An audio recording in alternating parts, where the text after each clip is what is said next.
வணக்கம்.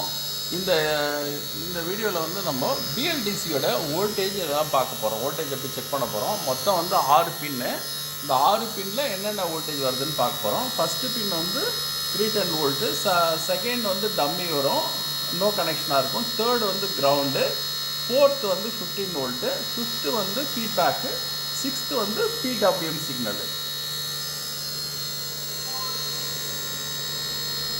ஃபஸ்ட்டு வந்து நம்ம இந்த 310 வோல்டேஜ் வருதான்னு பார்க்குறோம். இதில் செக் பண்ணுறோம். மல்டிமீட்டர் பாருங்கள், 271 வருது. Second no connection, third ground. அதனால் வந்து நான் இதுக்கு போகிறேன், 15 வோல்ட் லைனுக்கு போகிறேன். 15 வோல்ட் லைனை கிரவுண்டில் வச்சுட்டேன் நான். அது தேர்டு வந்து 15 வோல்ட்டில் போகிறேன்.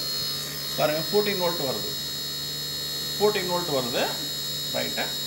14னா நமக்கு இன்னும் கொஞ்சம் கம்மியாக வச்சா கரெக்டாக வரும். நான் இதில் வந்து கம்மியாக வைக்கிறேன். 20 வோல்ட்டில் வைக்கிறேன். ஆன் பண்ணுறேன்.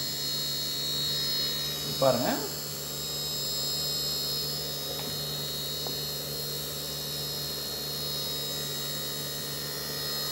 பாருங்கள் 14.43 வோல்ட் வருது. அடுத்தது வந்து ஃபீட்பேக்கு. ஃபீட்பேக் பாருங்கள், 2.57 வருது. இது வந்து மோட்டர்லேருந்து வரக்கூடியது ஃபீட்பேக்கு. இப்போ வந்து இது எங்கே போகுதுன்னா மைக்ரோ கண்ட்ரோலருக்கு போகுது. அடுத்த லைன் வந்து பார்த்தீங்கன்னா பிடபிள்யூஎம் பல்ஸு.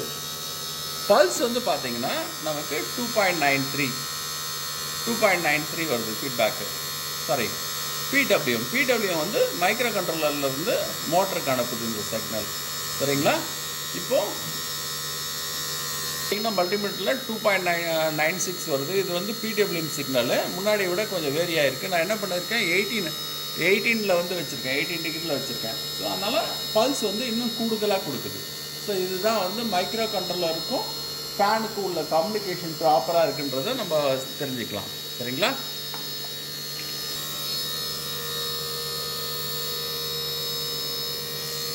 .91 வருது. ஸோ இது வந்து பிடபிள்யூஎம்மோட வோல்டேஜ்.